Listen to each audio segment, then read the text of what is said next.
Hello everyone, it's Hindash. Welcome back to my channel. Today's video is super cool because I got Caroline back in the studio to do a part 2 of the first look that we did. So I got a lot of questions saying, can you do the same look but with less makeup, less foundation? So that's what we did. We skipped foundation and we just used concealer, but we kept the eyes very, focused and enhanced. And obviously with this look, you can bump up the coverage, you can tone it down. I just give you kind of a benchmark for where to go. So yeah, this is the look that I created on Caroline. And as always, don't forget to follow me on Instagram if you want to see what's coming up next, because I post a lot of my stuff on Instagram first. And as always, don't forget to subscribe down below and hit the notification bell if you want to see what's coming next. And let's get into the video. Alright, so here we have the beautiful Caroline, who is a friend of mine, and you've seen her on my channel before. And the video that we did got such amazing feedback, the first one that we did, but this time around I decided on changing a few things, so I got Caroline back in. And I'm going to talk you through everything, so let's start with skincare, and I'm going to be using the Caudalie Beauty Elixir Mist, just to give her a bit of a pick-me-up and to prep her skin for skincare. Then for my first layer of hydration, I'm taking the Good Molecules Hyaluronic Acid Serum, and I'm going to be applying that all over the face and rubbing it in. Now this is the kind of step where I get to figure out what the client's skin type is, and I get to feel around for texture or any dryness. But I've worked on Caroline before and I'm pretty familiar with her skin.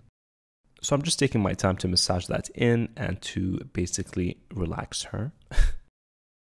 And then I'm going to be taking these to kind of depuff and to wake up the skin. And these are basically cryo rollers. I don't know if I'm saying that right, but you put them in the fridge and they stay really cold. And when you apply them to the skin, they kind of help with circulation and depuff and to kind of stimulate the skin. I love these because my skin reacts really well to the cold. I really need that to depuff and to just make my skin feel firmer. So I thought I would give Caroline a bit of a treat. And yeah, these feel so good. The only thing is that they're kind of really big to get under the eyes, but I think you can kind of work around them. But I love them because my eyelids get really, really puffy.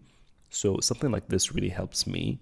Obviously not every day, but as a nice treat if I have a night out or a long day where I'm shooting something. It's definitely a treat yourself kind of treatment. And then I'm going to be taking the Ole Henriksen Banana Bright Under Eye Cream and just tapping that on the under eye. Working a thin layer in, adding more if I need it, but I really love this eye cream. I've been using it on myself for quite a while now. As a serum, I'm taking the Dior Capture Totale Super Potent Serum and applying that all over the skin. And just rubbing that and massaging that in. I'm not going to really give you an in-depth review of these skincare products because I haven't really tried them. I'm just using them on Caroline for hydration and skin prep. And then I'm going to follow that with the Dior Capture Totale Face Cream. And kind of just sealing everything in with that final layer, which is the thickest one. And just rubbing it in. I'm starting with an eye base and I'm taking the MAC Pro Longwear Paint Pot in Layin Low, which is the one that I always use. It has a very peachy undertone, so it kind of neutralizes any discoloration or darkness. And at the same time, of course, preps your eyelid for eyeshadow. So this is a great eyeshadow primer and I really, really love it. I use it all the time. And I'm just applying that with a fluffy brush. This is a Wayne Goss brush. And getting a bit of that underneath the lower lash line because she does have a bit of redness there too. Now for my base technique, I'm taking the Laura Mercier Flawless Fusion Concealer. And I'm using a shade that's a bit warmer, a bit more yellow, kind of just to neutralize a bit of that redness. And this is in the shade 2W. And just putting that lightly in areas that are a bit discolored. So under the eyes, around the nose, chin, a bit on the forehead. Basically, it is a very, very light concealer and it has really beautiful coverage, so it doesn't feel heavy on the skin. So just place it in areas where you feel you have a bit of pigmentation, a bit of areas that you want to lift. And that's going to be my first layer. So tapping and blending that in. I don't want to rub too much because I don't want to take away that coverage because otherwise it's a bit pointless what we did. I kind of want to stipple the brush on top and that's going to really push that coverage in and at the same time blend everything out very seamlessly. And if you feel like the layers that you've done weren't really enough, you've missed a few spots, it got a bit patchy, just add a bit more concealer. And continue to tap and blend that in. I really love this technique for every day, it makes such a big difference. Now for the lighter shade, I'm taking the shade 1N, and I'm going to be using that more to brighten and lift and kind of highlight the face. So putting that underneath the eyes, and now we're kind of getting into the brightening technique. So underneath the eyes, down the nose, a bit on the chin, and areas where I want to basically bring forward. So on the jawline, Caroline has a beautiful jawline. And again, focusing that around the eyes and really diffusing and blending that out. A bit on the center of the forehead. Caroline has a bruise, so I'm going to be taking the Laura Mercier Secret Camouflage Concealer and I'm mixing two colors. And I'm going in with the peachier shades to neutralize and just applying that concealer on top and blending it in. This concealer is pretty dry, so it's nice to work it in with the fingers and layer it with a brush just so you get that full effect. For cream blush, what's new, I'm going to be using my Nude Sticks Nudies Matte in the shade Body Language. And this is a very beautiful pink color, and I'm just applying that on the tops of the cheekbones and bringing it in to the apples. So not completely on the apples, because keep in mind I did neutralize that redness, so I don't want to really bring it back, but just really high up on the cheekbone so that you create that nice lift. But again, give her that nice healthy glow as if she's been out and she just caught a bit of sun, a bit of a flush. Now this is another big difference of the first video that I did. I didn't powder it then, and a lot of you thought it was super shiny, but it was the studio lights. But I do agree that on camera, it's nice to really powder the skin in certain ways. So I am taking the Hourglass Veil Translucent Powder and I'm putting that on the T-zone. This is a great powder for dry skin, and I'm just applying a very little amount of it and just tapping that and pushing it into the skin. Focusing on the areas that would look shiny, I'm really using very minimal product. So I'm dipping the brush in the excess powder and just tapping everything away. And that way when I press it in, your skin just takes the tiniest amount of powder that it needs. For brows, I'm going to be taking my Hourglass Brow Gel. I really love this. I've been using it quite a lot, actually. And just brushing the brows up. Caroline has beautiful brows, so I'm just going to be filling in the tiniest gaps with a brow pencil after. And to do that, I'm taking my Benefit Precisely My Brow Pencil, and again, just filling in the tiny gaps in her brows. I'm not going overboard because, again, she has great brows. And I really think they're a big part of Caroline's look. For eyeshadows, I'm taking the Fenty Snap Shadows, and I'm taking the first palette, which is number 1, and dipping into that lightest shade and just highlighting the brow bone and setting everything so that when I do go in with a crease color, it doesn't go patchy and blends very beautifully. Tapping a bit of that on the lid too.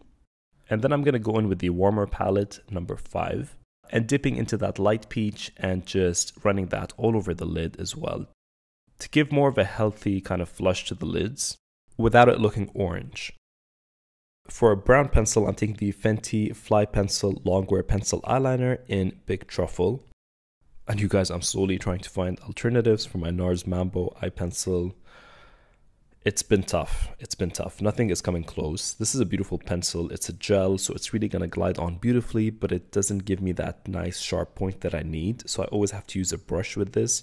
I mean, I use a brush with the NARS Mambo as well, but I am able to create a very thin, sharp line with the NARS Mambo because it's a wooden pencil that I can sharpen.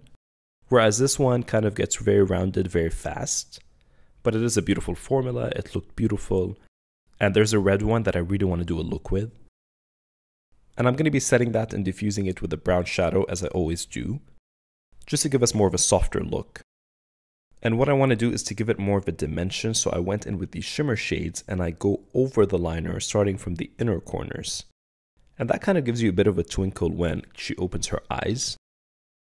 So starting off with the light champagne shade, and I'm going to be building up to more of the copper color. So now I'm going to be taking the copper bronzy color and putting that on the center. So it kind of goes from champagne to copper to brown, but it's very, very subtle because we're going to add lashes. I'm going to be outlining all of that with a very thin layer of liner. I don't want it to look like eyeliner. I just want it to frame that brown. So going all the way in and winging it out. For mascara, I'm going to be taking my Charlotte Tilbury Full Fat Lashes Mascara. Guys, this is one of my favorite mascaras. I love this and the L'Oreal Lash Paradise or Paradise Ecstatic. I don't know, they're called different things in different countries, but to me they're very similar and I love them. For individual lashes, I'm going to be taking my Ardell individual lashes in medium. Always, always, always, I always use these and I love them. And to hydrate her lips before lipstick, I'm going to be taking the Makeup Forever Ultra HD Lip Booster. And I think this is in the shade 1, it's the tinted one. And I'm just applying that all over the lips as a lip prep, just to keep her lips nice and hydrated. For blush and bronzer and highlighter, I'm taking my Hourglass palette again. This is the Ghost Edit, I think. And I really love these Hourglass palettes when they come out. I end up using them pretty much all the time. So putting the blush shades on the cheeks, and it doesn't look matte, it just gives you that nice, healthy, lit from within glow. And that's why I really love these. And dipping into the bronzer shade and just giving her a nice all-over bronze. For lips, I'm starting off with the Charlotte Tilbury Pillow Talk Lip Liner. And just outlining her lips and filling them in very lightly. And then to add a bit more dimension, I'm taking the MAC Lip Pencil in Stone. And just outlining the Cupid's bow and the bottom of the lip. And this gives you more of a contour and dimension. So this is a great way to cheat your lips and make them look a bit more fuller by creating that realistic shadow. And then for lipstick, I'm going to be taking my MAC Hindash lipstick, which is the lipstick that I did with MAC. But this is my lab sample. This was before it came out. And I'm applying that with a brush and just tapping it in and blending and diffusing that color, which is how I like to apply it. So it gives you that very nice, beautiful, healthy flush. Then Caroline's going to let her hair down, and then I kind of get to see what's missing, what I want to add. It's always nice to kind of get ready in what you're going to go out in and kind of get to assess the makeup if you want to take something away or you want to add a bit more. And for Caroline, I just let her tightline her eyes, just to tie everything in. And that is the final look. I really hope you guys enjoyed this. Let me know what you think and how you think this compares to the other video. I'll leave it as a link at the end of this video and in the description box below. And as always, don't forget to subscribe to my channel if you want to see more of my videos, and leave me a comment down below. Give me a thumbs up, and I'll see you guys very, very soon. Bye.